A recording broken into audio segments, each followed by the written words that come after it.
Hello, welcome to Paint Along with Rob, that's me, part 4. This time we're going to be painting Ripley from the Aliens movie in 75mm by Kuton. And Bigger was produced for us by El Greco Miniatures, Legends. And it's 75mm height, which is 1 in 24th scale, if you want to think in that way.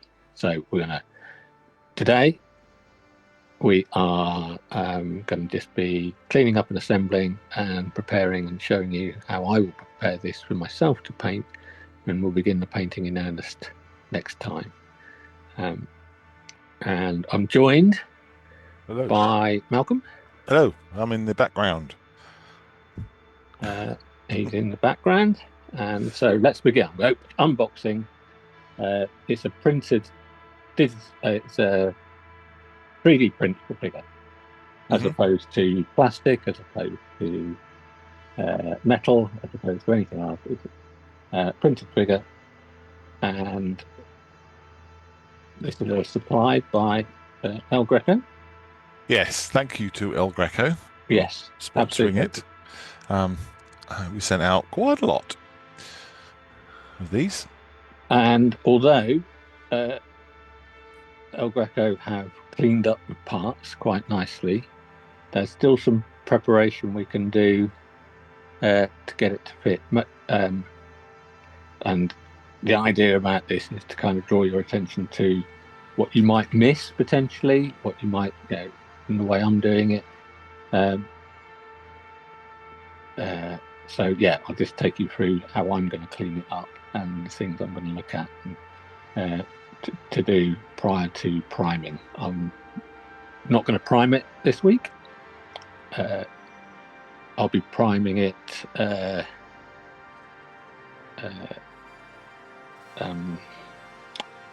off camera because it's messy. I do it outside with a candle. Comes out later.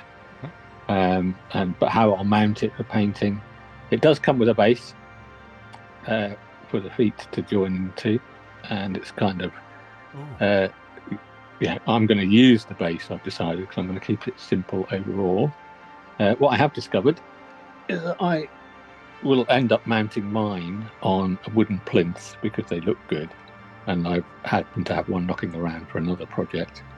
And what I've noticed is this lovely wooden base is oblong, not square. Oh.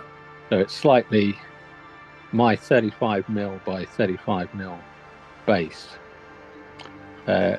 is going to touch that side and that side, but it's only 32mm in the other direction, I think. So that's just slightly annoying. It's not a deal breaker.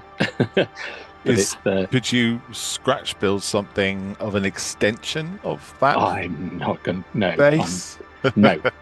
Or neither am not I like going you. to.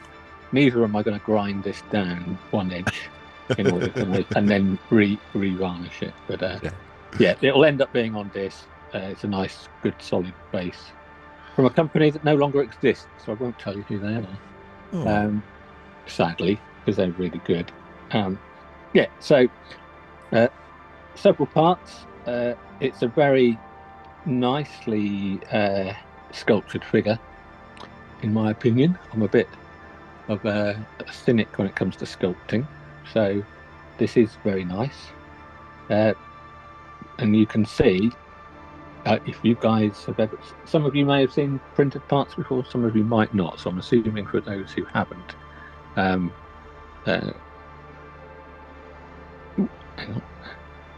those who haven't, you get print supports which have been cut really nicely for the most part, but there are areas which will be a pain to clean. You can see there's print supports in the hair in awkward places, and these are pieces that will take a little bit of time to clean up properly. You can see them there. There's nothing on the face as such itself. although there is that, which is a print support. Can you see that? Mm-hmm. That one there. But yeah, the ones in the hair will just show up a lot if we tried painting them in there. So, so we'll be wanting to clean those off. But the detail, let's just go through some detail bits before. You can see on the leather jacket this lovely dimpled leather look, which I think is great, but it might completely vanish once we put a coat of paint on it. So we'll find out if we can use it or how we can use it. But it is pretty impressive, it has to be said. Yeah. And kudos to El Greco for printing such good resolution to capture all that detail. And you can still see some little bits and bobs. It's a well-designed miniature in terms of where the print supports are, because they're not they're not sticking out of these main bits. There's a couple you can see them on the edge of that seam as opposed to in the middle of these places or in the join bits there. So overall, very good. Top marks for the designer for doing that.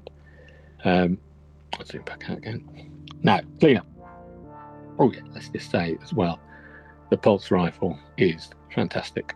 Oh wow, that finger's very long. Is that Yes, it could be.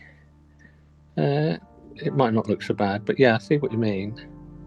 It's got considering in the movie she only got shown the pulse rifle about 30 seconds before this figure, time-wise.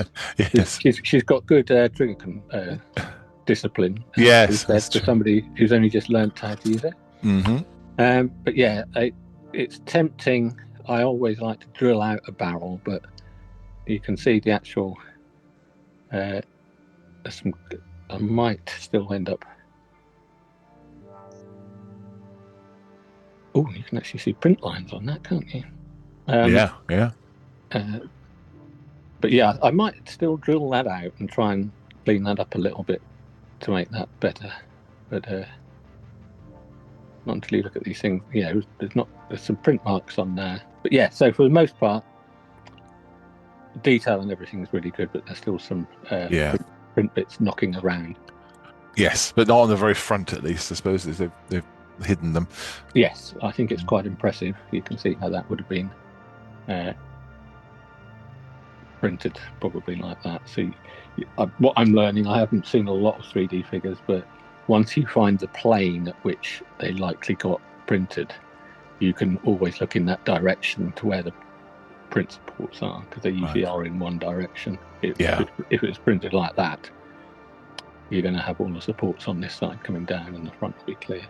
Yeah. So yeah, I'm basically going to go through the parts. And why did we choose a woman? Why did you have to remind me? Why did we choose a woman? I can't remember. Because in the previous Paint Log with Rob series, we all did male. Yeah. And a green male. Yes. The demon thing. And you want to have a go at doing some female skin. Yes, it's female skin, and with this as well, when we get going with the painting, it's also going to be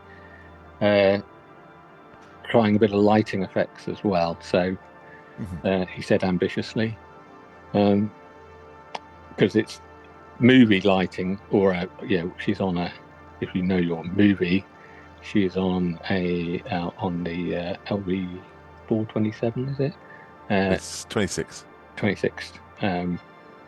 And so illuminated by lights above, but also by console lights and things like that. So that would be quite fun to try. Another thing, just for your impressiveness, you can see Reebok written on her boot, on her Reebok high something or other boots. But yeah, you can actually see that. How much we'll bother with that, I don't know. But yeah, so I'm going to be using very basic things. needle file, Mm-hmm. knife blades, and sandpaper. Okay.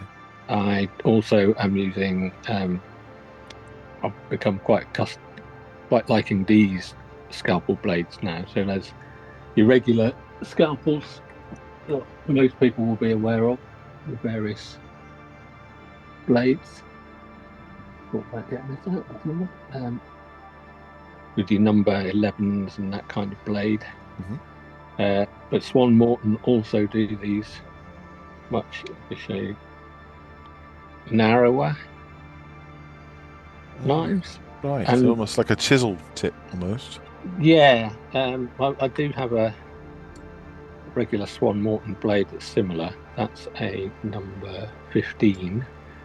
And I use that on sculpting and figure making. Mm-hmm. And I've gotten used to these now. The only reason I mentioned those and was thinking about these is because what I've noticed is some of these, in order to make these sit nicely, so they they go on the boots quite. Oh, that's that wrong boot, I think.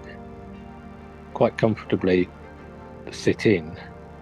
There is a slight gap, and I suspect that's partly because of the this square bit that will go in, but also some of the print supports are inside.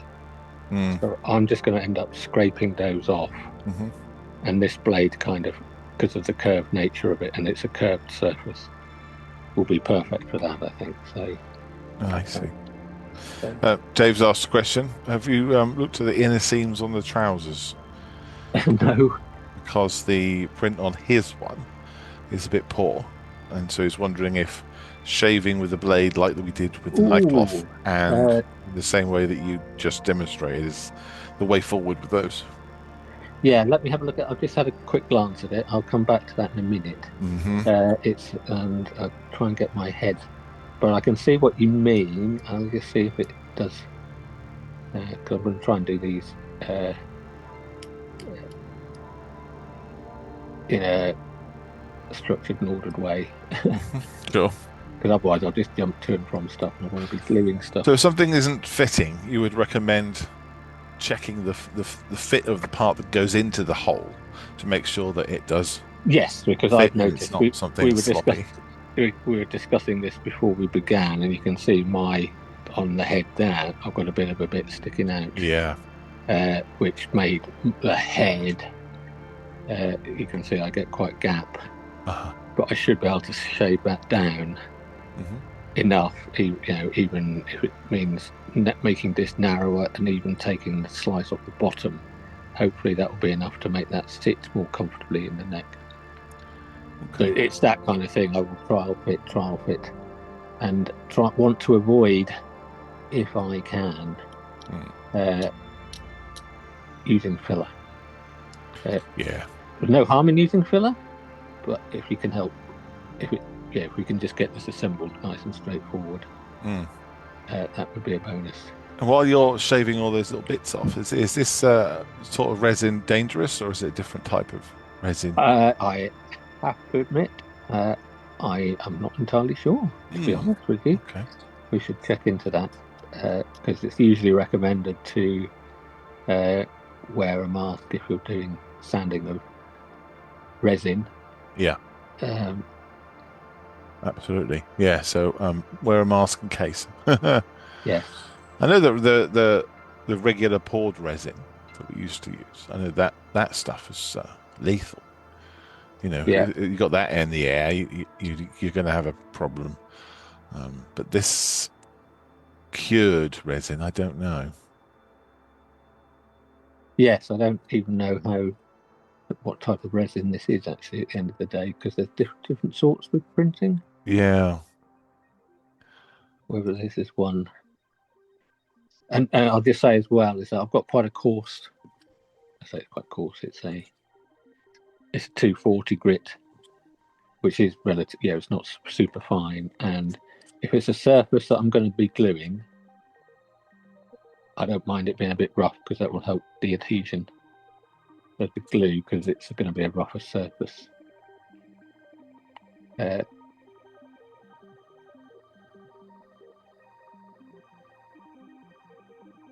so, again, most of the print supports are on the sole of the foot, which is good.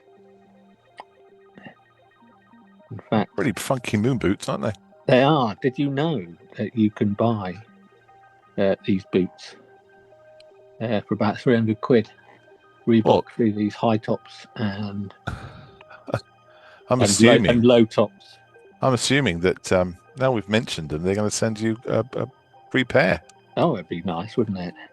And they come in this, because this is going to be great, because this will add a fun bit of colour to a figure that's wearing a flight suit and a leather jacket.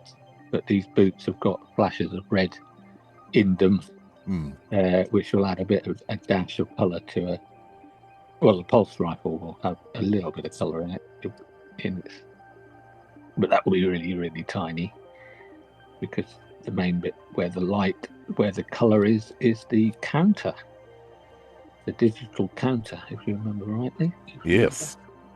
Yeah, so while you were sanding that, I could see little tiny dust particles coming off there, so just beware if you are working very closely that you don't have a thick beard to breathe through like Rob does. Yes. Just take your own precautions, please. Yes, be conscious. Yeah, that'll be a good start. Remain conscious throughout this broadcast. So even, I'm going to look at just the top here, which will make, because we've got some print bits in there and some print bits on there. I think just the light sanding will hopefully do. I guess one tiny bit that puts everything out of whack, it's going to make a difference, isn't it? Yes. It's probably better to take too much off than it is to have a little bit sticking out that's going to cause you grief. Is any of this figure, well, I assume that you're going to start painting it before you put the arms on. Do you remember in the Tank Commander the difficulties you had painting behind the binoculars? With this one, you have the option of leaving. Well, yes, that's going to be what I'm planning to do, is put the arms on, but leave the gun off. Okay. So that way I can paint the whole of the jacket in one go. Well, arms actually just slide in there. Can paint the whole of the jacket in one go and not have to worry about joining a seam later. Okay. So my intention is to do pretty much assemble the whole thing, and then pretty much assemble the whole thing and leave the gun off. Part of me is thinking, should I leave the head off and do that separately? But I'm probably more of a believer in take it as far as you can, or assemble it as much as you can, so that you don't have any nightmares trying to assemble anything later on. Okay. Yeah. So if you can, and keep accessibility. There's nothing in that head, or nothing about the head that says I need to keep that separate while painting, because the hair doesn't cover anything, because you've got quite cropped or short hair. I think in theory, it doesn't got any wires or anything that you have to duck underneath. Yeah. So you'd assemble the hands and the weapon. Because the hands and the weapon are all nicely done already. So that'll be a separate bit then. Yeah. Okay. That's the way I'm planning to do it. Okay. And then when we get to talking about priming, I'm going to kind of go over how I will prepare those surfaces. So I think that's that's looking better. That's pretty tight, but still got to be careful, because I can run my finger around that edge and I can feel the print supports around there. So I'm going to get a slightly finer bit of sandpaper for that, which I've got a bit folded up. I mean, yeah, I've got some. There's just 600 grit. I tend to take my sandpapers, wet and dry papers, and cut them into little squares. Yeah. And fold them and all that kind of stuff. Yeah, so I'm just going to go over this edge ever so gently. Don't want to go down the side because it's got that elasticated texture on it. Yeah, you want to try and avoid any sanding if you can. Yeah, on any of the surfaces, because of all the details that they've got on there. Yeah. But this is just so I can run my finger around. Yeah. And not feel it anymore, because the paint will pick up that, and once it's glued and joined together, it'll be too late, I think. So try to keep it on the inside a bit, as opposed to, and it's not kind of sandy thing, so there's not a lot coming off. You can see how I'm doing it on the inside. And I guess doing this as well gives it a really good key for when you're gluing it. Yes, yeah. Hopefully as well, compared to other paint-alongs, I've got a new setup for the camera, so hopefully I haven't wobbled. No, I was going to say I've seen zero wobblage. Yeah, that's hopefully. You see, we aim to improve, and every time. If people give us feedback, we will try to see what we can do about that. And in this case, we found a solution. So yeah, just those bits are good. I don't think this is going to be interesting, because there's inner seams, aren't they? Yeah, I might leave them as they are, but because they're intentional, but they are a bit, arguably, you can see the outer seam looks like somebody stitched the seam, and the inner seam almost looks like a mold line. Oh, do you know what I mean? Yeah. And yes, it does. But I'm not. I don't think I'm just gonna maybe just paint over it and ignore it, because it will be a bit of a pain to deal with that. I don't really want to get bogged down. And it is the inside.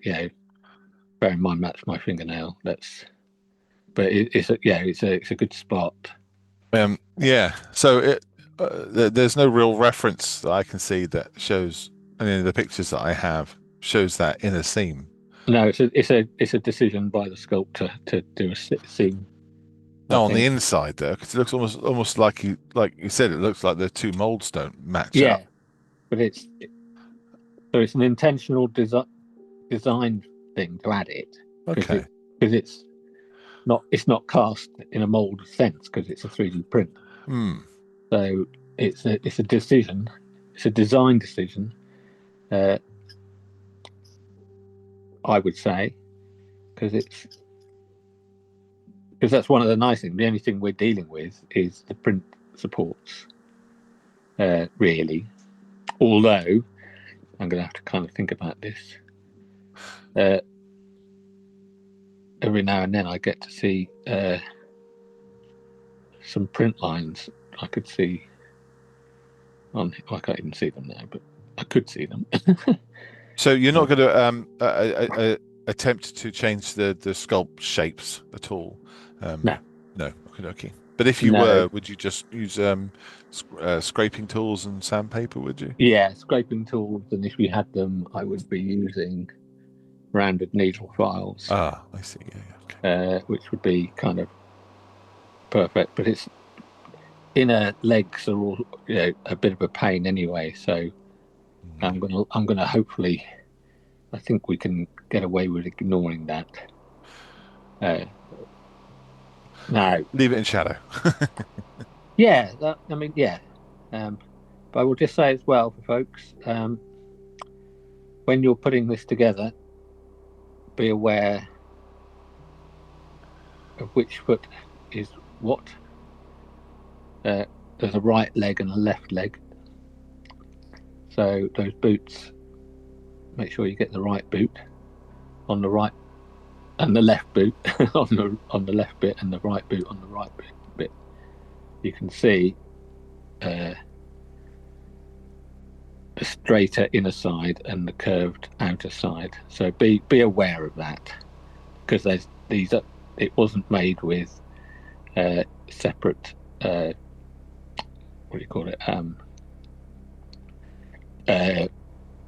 They could have made these with a round one and a round one and a square one and a square one, but because the pegs are the same, you could accidentally put them in the wrong place. So be conscious and think about how feet are before you assemble those. Okay. So I think those are done. I'm going to have another look on this bit and just see if I can carefully on this seam on the back of the jacket. There are some print supports. Just going to try and shave those off very gently because of the texture of the rest of it.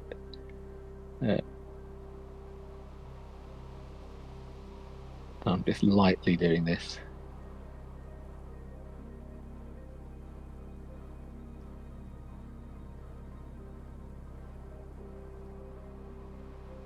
I know a lot of people have said to me about the types of paints and things like that, but I guess we're going to go through that nearer the time. Well, yeah, I do actually have a document listing paints and paint types I'm going to use that I haven't sent out yet or haven't distributed. Some more. Yeah, I'll kind of just actually have some really nice. I'm going to zoom in again. You see these, although it's got the dimpled texture, it's even got some little kind of subtle lines sculpted in there. Right, creases. Subtle creases on a smaller scale than the bigger creases. Wow. But you can also see, and again, there's some print supports on this edge as well, which are tricky to deal with, because if you were going to just sand them, you're going to take out some of that dimpling texture, which is a bit of something you don't really want to do if you can help it, because you'll have bits with dimpling and bits without dimpling. The way I paint, I'm not going to try. Yeah, you could try a gentle dry brush to pick those up, but I'm not going to be doing that. I tend not to use dry brushing as a technique overall. But yeah, some very careful removal of those. Be aware of them. Take it as far as you want.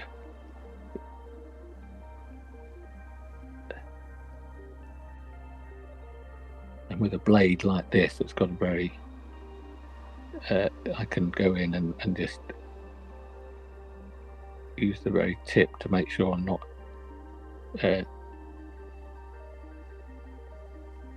damaging any other bits. I think, did I remember Kuton Sculpts had like a mood board of Ripley for when he was sculpting this figure, putting the figure together. Digital sculpting, I mean. Yeah. I wonder if he had a reference for that, the jacket. Yeah. And that's why he put those seams in it. It's very specific, isn't it?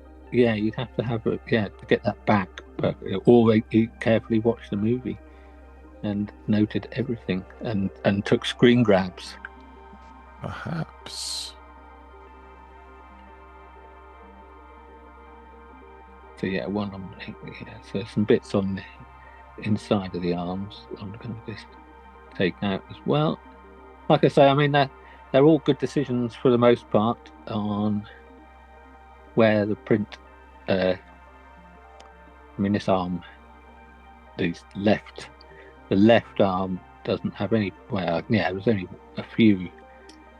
very few print support remains in that. And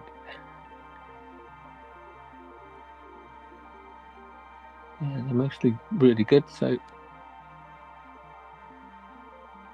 and then when you look at the actual the arm bits itself, you can see there are more supports on that bit. Oh yeah, wow. Again, you can feel them with your finger. So yeah, definitely worth the effort to knock those back. And you're checking it to see if it's making a difference as you go along, and then if it doesn't fit, then you keep on taking more off. Is that simple as that? It is as simple as that. Yeah, it's at the moment if I put that in here, it fits but has gaps. So that's why I've got this flat-edged beast, because I'm going to try and take a little bit more.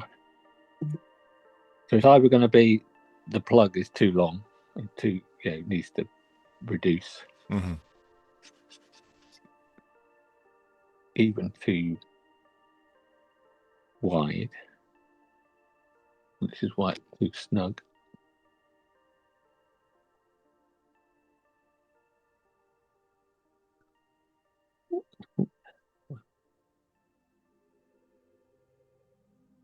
Yeah, that's still quite.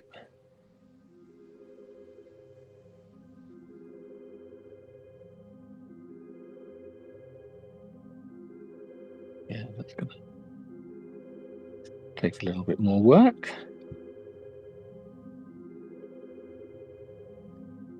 Now, Kuton does a lot of these figures, doesn't he? The film figures, a lot of females, a lot of single characters. And he also, I mean, this is a 75mm. There's also 120mm and a larger bust. So you can we could have just. I kind of wanted to do the full figure, but I wanted to paint those boots. Yeah, we did think about doing a bust, didn't we? We did think about it. Yeah, but we'd done the bust last time, hadn't we? So now what I'm going to do here. I'll put the links to Kuton and El Greco in the YouTube descriptions if anyone wants to have a look.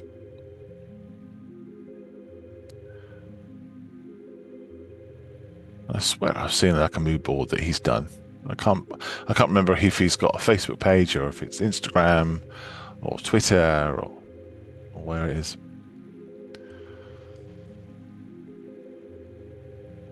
That's funny, isn't it? That I thought this was, when I'd done a quick dry fit earlier, kind of got the impression it was going to be quite straightforward, but it's a little bit more work than I planned to get this arm to fit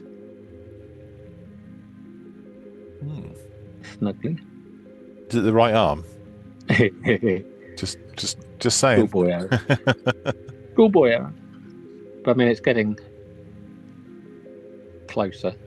Because in theory, because it's digital, you can see the big gap at the back, which would imply we might have to take that side of it back a little bit.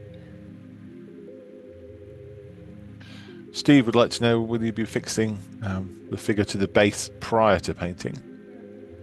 Yes.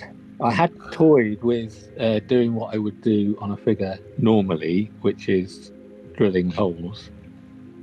But because these have got the plugs, I'm going to fix it too. And the base has got the plugs. That would be quite a good solid join. So I was going to go that and then support the base on a holder of some description, which will, when I say some description, talk like I did with the tank commander, because the figure isn't very heavy, because it's print resin. Yeah. It doesn't need a strong support. It just needs to.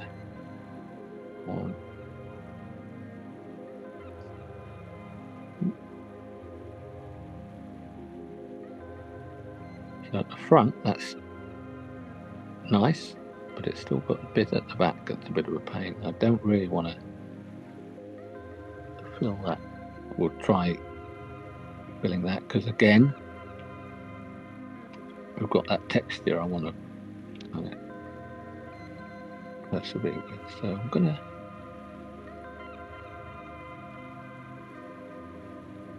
Things don't always work out how you expect them to. So I'd rather remove elements of the plug and join area until I can get that to fit. It does actually feel sometimes. If I hold it like that, where we are, you can see that it's not quite there. So I can push it forward and get that join at the front decent, but that creates a bigger gap at the back. If I move it like that, there's a gap all the way around, which implies there's either bringing that shorter, filing that down, or these are too wide at this point in time for it to sit properly. These are little things, and ultimately not that entertaining. But we're not here to be entertaining. We're here to demonstrate how modelling goes. Educational. Yeah, it's. I mean, this is the thing. Once we get going, once this portion is done, and we've got the figure assembled, we will be glad of this extra effort at the beginning. Would you be changing the angle and the relative position of the arm as well? So I guess you'll have to dry fit the weapon. Yes, once you've got it all on, to make sure that it still does fit into the hand and all that kind of thing. Yeah, because especially when I intend to leave the hands and stuff separate, the last thing you want to do is, keep it all separate, get it all painted, and then you can't get these things to join in the right way when it's all painted and you're kind of manipulating it into place. And I suspect these will be that. Yeah, it's almost in so snugly, it's unbelievable.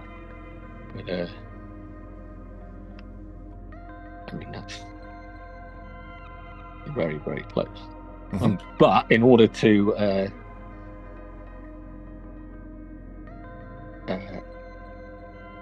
what I do at this point in time, I'll go, that's annoying me, I'm going to go and look at the other arm now. Just see if it's similar. And it is.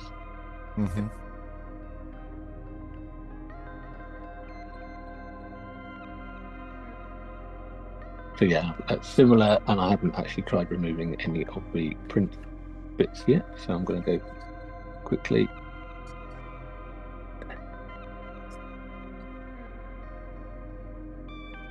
Now, like I say, I've been making models a long time, and I'm still not quite so used to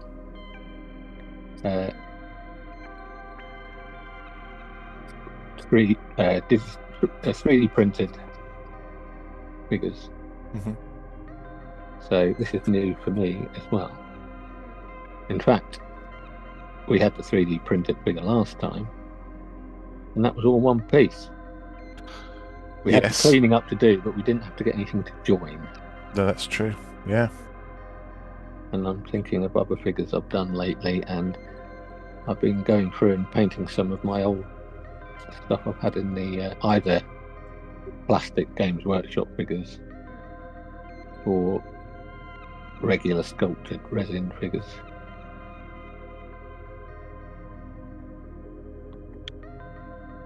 nothing like this. So these are kind of new territory. Mm.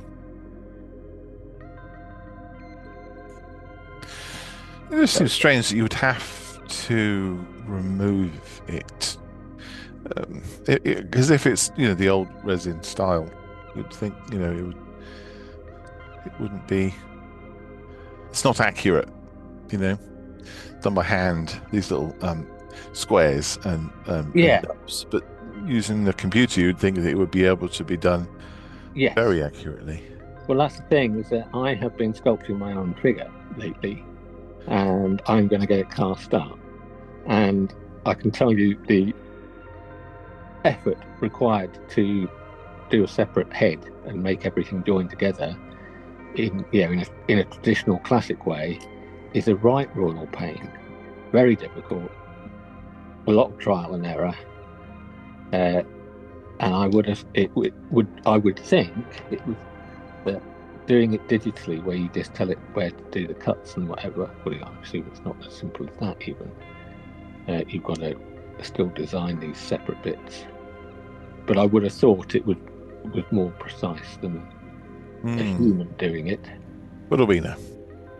But whether that's a print thing, I really don't know. Because whether there's distortion during the printing process. But what you are doing is certainly making a difference. I'm watching you. Every time you put it in, it seems to go a little bit closer. So yeah, and like I say, it's a bit of a. I genuinely thought this would be over by now and be kind of going, oh look, it's all stuck together. Well, the lucky thing is people on YouTube can skip all this if they wish. Yeah, this is a man filing something with slightly dirty nails. All skippable. Don't worry. We've got a few minutes before the break, Rob. Again? A few minutes before the break. Okie doke. I believe it's Patreon that Kuton has presence. Okay.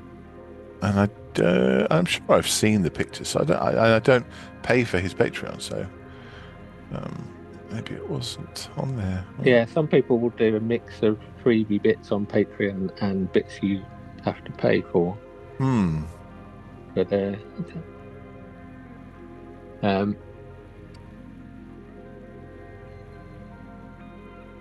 But I'll keep looking. If I find it by next week, I'll pop it up. Yeah. As it was very interesting. It's hundreds of different photographs of Sigourney Weaver's face and the pulse rifle and her clothing from the film, all different angles and different lights. Okay. Yeah, because you can often tell, what people sculpting competency, because this is a decent likeness. You can sometimes see some figures that are either sculpted traditionally or even digitally that just don't quite work. There's an uncanny oddness about them. And this one isn't. This is I like this because that's partly why I chose it, because it's kind of true to what she looks like. The jaw shape's right, and her mouth and everything. Yeah. Okay. Well, let's pause it there, mate, and then we'll come back after a little break. Okay. Yeah. Okie doke. Welcome back. And was mucking around. Took a break. And I've ended up carving some of the block off shallower. It's actually really quite soft to cut. It's not like resin, poured resin. It's not like plastic. It's not like metal. It's this digital stuff. This printer resin is quite different, I think. But it's, I still haven't quite got it sorted on disarm. But I am happier on this arm. but it is almost so snug. You can see it. Yeah, That's pretty good all the way around. getting there. Yeah. Oh, I've just noticed another print under the collar there. Yes, that was something I was going to say. Two things. One, Sorry. no. I'd spotted that in the break as well. You can also see some print marks on the inner arm, which are, again, clever location because they're going to be snug against the arm, so you don't really see it if you didn't clean them off. But I'm still going to end up wanting to shave those off myself because that's what I am. I will want to remove those.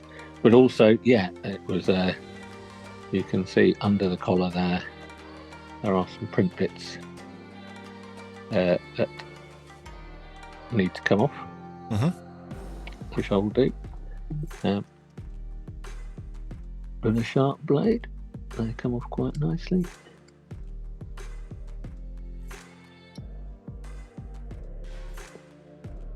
But there's another one right under there. Incredible undercut that I don't think you could, from my understanding of casting, you wouldn't be able to do on a regular figure with an undercut like that. So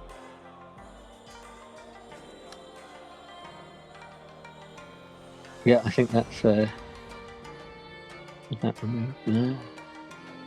That's good. And we've got that join I'm happy with. That can be assembled. And the feet are good, happy with those, and the base is good. Haven't yet looked at the head, so I'm going to do that before I join those. So I'm just going to see if I can improve this one.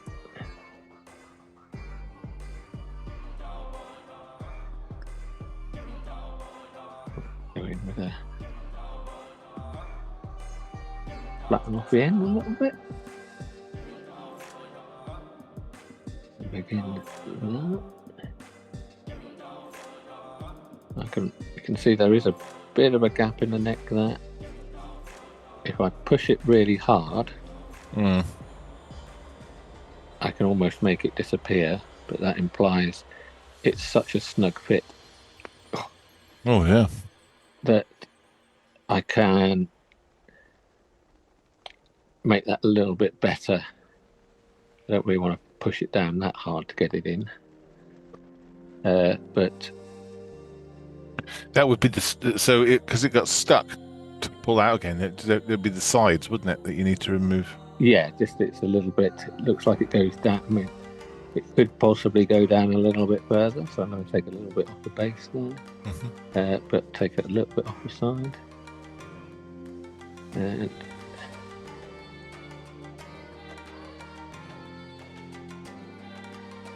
all the way. Yeah, that was proper stuck, wasn't it? Yeah. Bottle cap.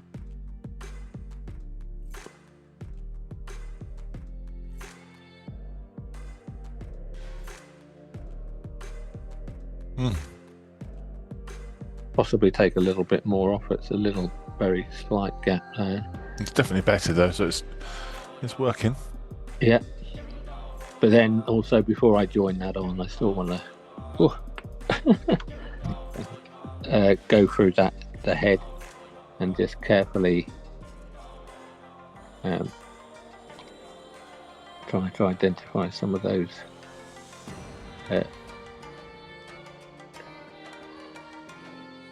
print bits that are still sticking out of the hair.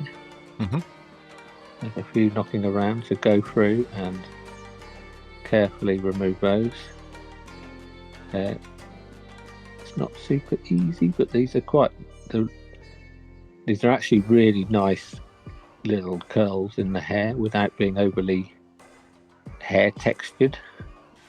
The way you sculpt or you produce a hair in miniature, these are going to be quite nice when we come to paint those, the way they're done. So going through and removing those little printy bits if you can. It'll probably be something that I will find myself, when we paint it, suddenly going, oh, look, there's a print thing I didn't get off. Yeah. Yeah. So it's worth going through. It's one of those things where if you're under the right light and if I hit this at the right angle, and you probably can't, let me just see. See that? All those little dots? Yeah. Each one of those is a print support. And I can now see some on the back of the neck as well. Can you feel them too? Yeah. If I run my finger like that over that way, I can really feel them. So that's some stuff to remove. And if I twist, depending on what angle I get it, you can suddenly see them all over the shop. So, and I also can see them on the back of the neck there, which will probably be affecting when I was testing the join. Got to remove those. So that's not a quick job, but it'll be worth the effort to do because once it's all assembled, it will be really good. But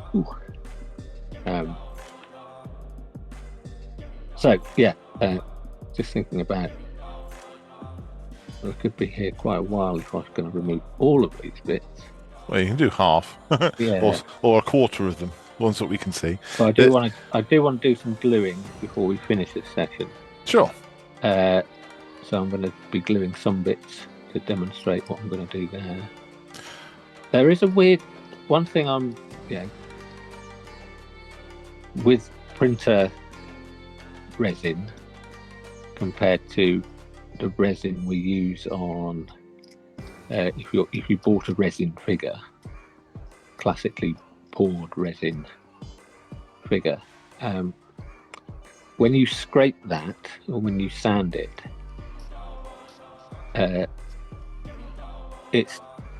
you can see a lot of the stuff when I've scraped it or sanded it goes white.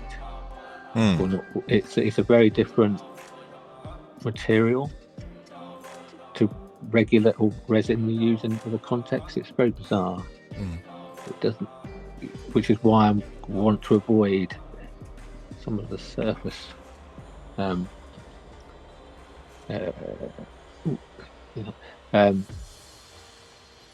Anything I can avoid on the surface will leave a mark more than it's hard to explain really. And so, you can see how the texture just from me scraping that. If I was doing that on regular resin, that would come out really smooth. If I was doing it on plastic, it would come out really smooth. But same scraping on here, it's left quite a rough surface. It behaves very differently, and it's a bit of a learning process for me, I'll say as well. So sandpaper then is what's needed. Yeah, and I think sandpaper will create a lot of dust, but it will still have that even on my. If I was to go to even the finest, this 600 grit, it still leaves it white. A very rough surface. I need to get my head around why it behaves like that, because it's not a material that I'm used to. Don't quite understand it, if I'm to be honest. And it's just the nature of printer resin. I think there's two types of resin in there. So it's if I can avoid sanding any surface, I will avoid sanding the surface with this stuff, because it will create a difficult. I think you wouldn't be able to see it once you've primed it, but it does make it.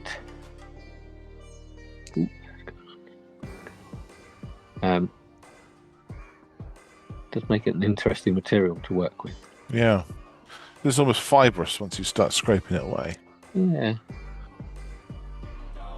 That still can't quite understand what's going on there. Even. But yeah, so got the print bits, the print supports under the collars. We got some areas where the print supports have come off quite nicely, and the joins are good. So the boots are good. Boots are simple. Trousers are simple. Not going to worry about those inner seams. The print lines on the jacket have been quite straightforward to deal with.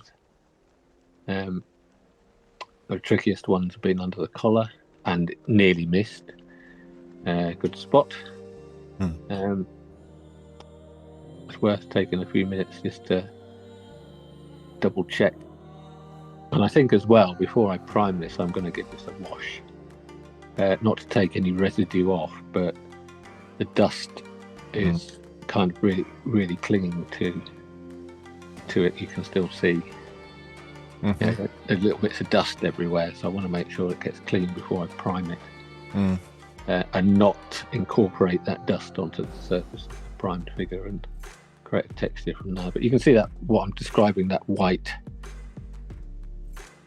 effect from trying to scrape stuff. Yeah, it doesn't behave in quite the way. Having done figures or modelling for so long, you kind of know how materials will behave if you scrape them, and this is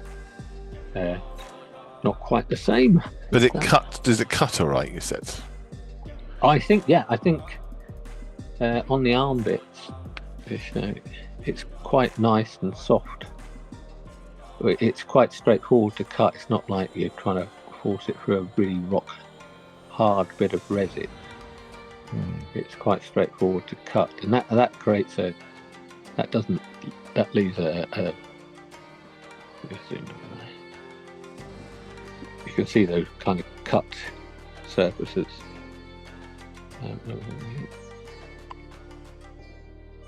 If I do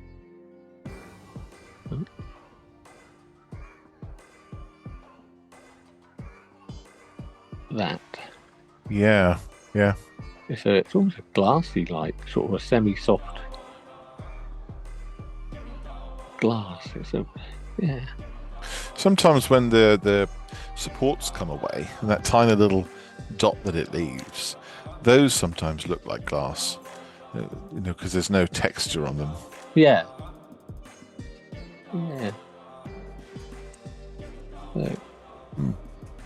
Oh, can I? The thing is,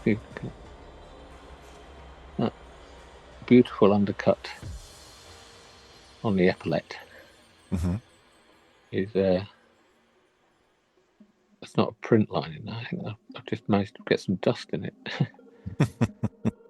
So it's stuff picking up dust and things like that. It's a proper learning experience for me. I wasn't expecting it to be quite as awkward as this. Right, but I'm going to use super glue to glue mine together. Okay, so you're happy you've got it worked on.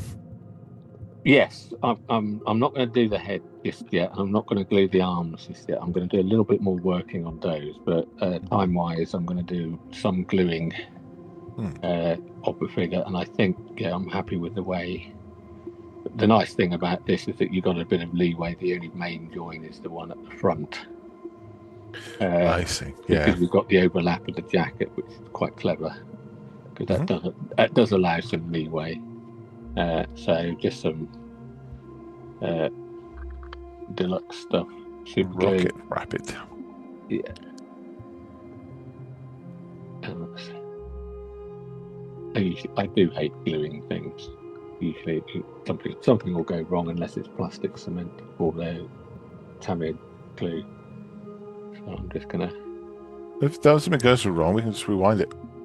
Yeah. that would be nice, wouldn't it? There we go. Yeah, take two. I'm assuming. Well, one, I'm going to be quite generous with the glue on here because it's an invisible joint, as it were. You're using a cocktail stick to yeah, I always transfer it. I always transfer my super glue onto a bit of card. I think the rough surface here will work to our advantage as well, because where we sanded it.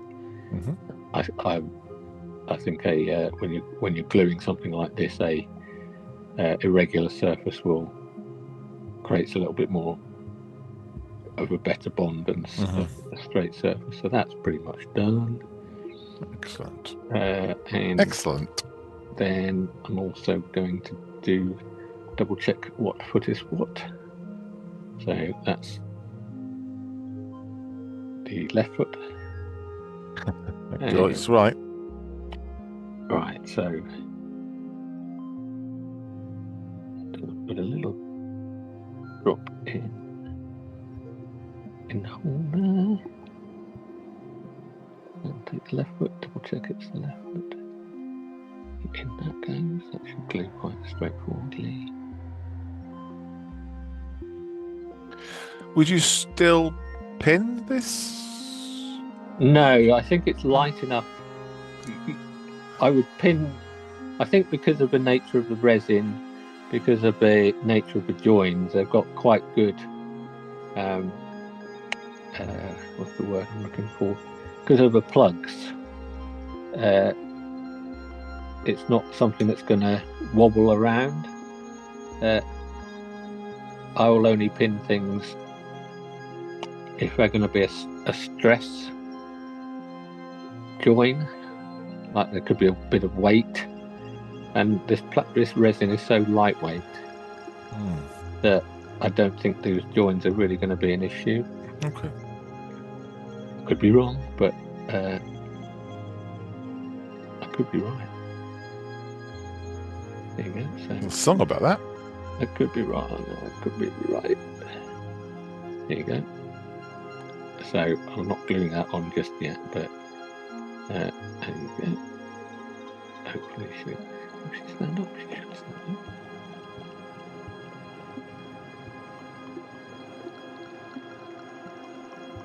So yeah, there she is. We are getting there now. While I let that just sit there for a minute, let me just grab hold of a couple of other bits and pieces that I'll require to describe this properly.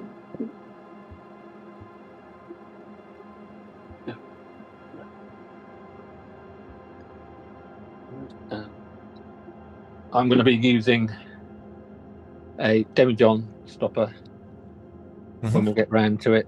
Okay. I've got various ones of these I bought from an old wine brewing shop, and what I often do is, this is Magic Sculpt, but some 2-part epoxy putty like Milliput, I will often roll some out flat, and then while it's still wet or before it dries, stick it on top, and it becomes a good solid surface, because then blue tack doesn't stick to the cork very nicely, but it will stick to this very nicely, and so I can then blue tack that onto there, and that will be a very nice simple white handle to hold while I'm painting. Okay. Which is why I'm going to stick it onto that base, because it's a good size. If I was to do a separate base, and because this has got the plugs on it, otherwise I would normally pin, drill through and pin, but I'm not going to, because it's going to keep it simple by sticking her onto that base. I'll glue that on later. Then I think the joins are all looking good. Yeah. And we'll get, so how are we doing? So when I get those joins better and sharper and cleaner, they should slot in quite nicely, but I think there's a little bit more trial and error work involved in getting that done. Okay. But she stands up on her own as well without the base, which as a figure sculptor is a good thing to be able to get to do, because you don't want to fall in over. No. So yeah, the idea will be, sometimes it's easy to paint a head separately, but in this case I want to get the head joined on, so she'll be painted like this, The other thing I want to do is when I do join the arms and get that in place. Ooh, he said, having dropped it on the floor, is I will dry fit the pulse rifle, and I will prime her with the pulse rifle separate to the figure, with the idea being that because you could assemble it all the way, but you're going to not be able to paint under the pulse rifle. You couldn't, you're never going to get inside there to do it. So it's better to do it separately. We should be able to get that to join quite nicely, but trial and error to make sure when you join the arms that you can still join these. Yeah. You should be able to do it. And then when I do prime it, I'll come to what I'm going to prime with in a minute, but when I do prime it, what I will do is, what I don't like doing is gluing paint onto paint. So if I primed this separately and this separately and covered the joins with the primer, when you come to glue it, again, you'll be gluing paint onto paint, not resin onto resin. I see. Right. That's what I mean, yeah. So what I do is I use blue tack, good old blue tack, and as I prime it, I'll just stick some blue tack over the join so that remains paint free. So I can remove that later on. Makes sense. Yep. I do that with plastic figures and whatever I'm doing, where I'm going to I'm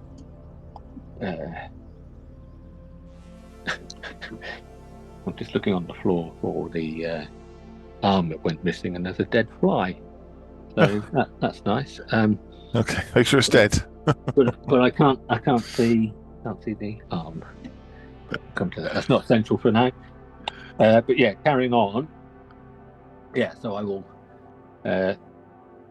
glue this to here, to a base, and then when I've got the head on and the arms on, I will prime her. And she'll be on here. You will see, as I've got various examples, you can see some hints of black on now from when I primed it, used its base before for priming something else. So by next week, then you want everyone to have it primed. Yes, my goal is to begin next week with it primed. Okay. And ready to paint. Now, what colour are you going to go for? I will use black. I've been using black.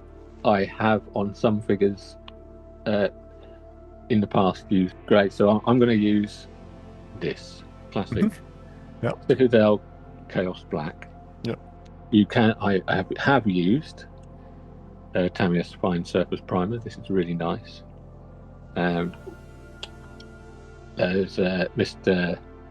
Surfacer, Mr. Finishing Surfacer, and Mr. Mahogany Surfacer. These are all, there's lots of different options to use for priming, depending on what you can get. It doesn't, I don't think it desperately matters what you use. I quite like black, because if there's ever any areas you can't get your brush into, they'll remain dark. Yeah. If you primed it with something like this, it becomes, if you can't get your brush somewhere, you're going to have a bright grey bit visible at some angle at some point in time. You can also use anything, even sort of Halpert's black, again, matte black primers and things like that, grey primers and things from car stuff. They're all perfectly good. I personally haven't really primed using airbrushes. You can prime using airbrushes, but I haven't felt the need to. A rattle can has always done perfectly well for me. Right. So, but if you have used spray airbrush priming stuff, I've got some airbrush priming stuff, but I've never used it. So The Chaos Black, is that shiny? Does that give you a shiny, glossy surface to paint on? No, not as much as this. This is a Right. bit shinier because it's so fine. The 1500 is so fine, Mm. and this gives me a little bit more. I mean, it's a slight shine to it, Yeah. but all the figures you've seen me paint in the past have been. You'll never find a perfectly matte primer, I don't think. No, well, no, but I think when we did the Tank Commander, weren't you using the light of the primer to guide your brush when it came to putting highlights on? Oh, I was, light under the. yeah, I seem to Yeah. Oh, remember yeah, like the yeah. holes in the helmet you were using that to. Yeah, yeah, Yeah. yeah. So we'll come to that when she's primed next week. We'll see Mm. how some of that will end up working for us. Okay. So yeah, but other things it's possible to do that I don't do. Well, I say I don't do. There's a mild bit of lying there. I'll come to it. You can do zenithal lighting. I tend not to do it so much nowadays. So that's use something like black initially, and then from one direction use a lighter color, whatever color that might be, and it could come from a rattle can like this, or it could come from an airbrush with a light grey color. Now you don't have to use a primer to do that if you're doing a zenithal lighting, but I'm not going to do that again. I'm going to use the it's sometimes more straightforward just to get into painting. Mm-hmm. And like you were saying, and like we did with the Tank Commander, using, I mean, even let's see here, even on her now, you can see areas of light from light above me on the top of the pockets and things, so you can see where highlights might be. So you can usually work out where these things are, and we can discuss that next time. Okay. So hang on, this is it. I've got look at my notes.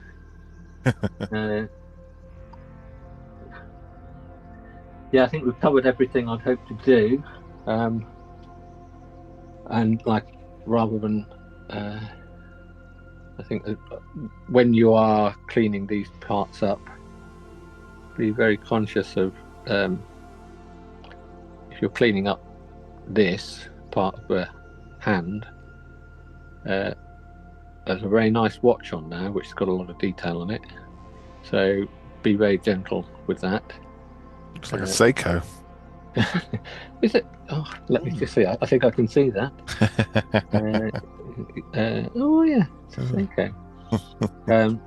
But yeah, do go over it carefully. On here you can see there's a whole load of print marks you just need to be wary of. Yeah. But they are all in one direction. So if you go that way, you won't see them.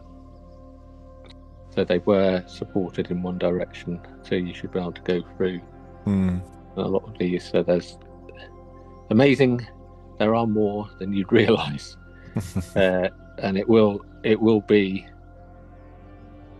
sort of on the end of the gun there, worthwhile.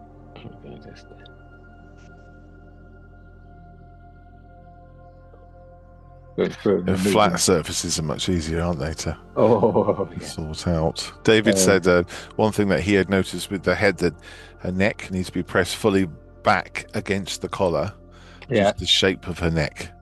So is it not a straight dibber straight down? Is there a bit of an angle to it? Yeah, there's a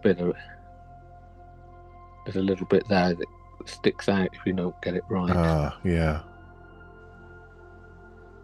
These things are not as simple as they appear, are they? No. It's all part of the hobby. And that's going to be good fun trying to paint that face. Well, that's why we're doing it, right? Yeah. But it's a good likeness, I think. Yeah, I certainly think so too. But we're going to be doing exciting things like eyebrows, which reference will probably be quite valuable to get those eyebrows right, because that will be something that makes Sigourney Weaver look like Sigourney Weaver. You get the eyebrows wrong, and it might not quite look quite like Sigourney Weaver. Yeah. It's that kind of thing. When She got brown eyes, by the way, as well. Okay, I'll have to double check all those references, but and she doesn't have strong makeup on in this film, does she? No, like Ghostbusters she does, but in this film she doesn't. Cool, brilliant. But yeah, so next time assembled, I mean most of the gaps aren't bad. It's not horrible. It's just they're so snug that you feel that they are a millimeter away from being perfect. Or not even a millimeter. One thing you're going to remove and suddenly it'll all slot perfectly in. Yes, not far off. And yeah, so cool. That will be next week as well. Next week, we'll be putting some paint on and beginning the process. Cool. Can't wait. Cheers, okay. Rob. Thank you.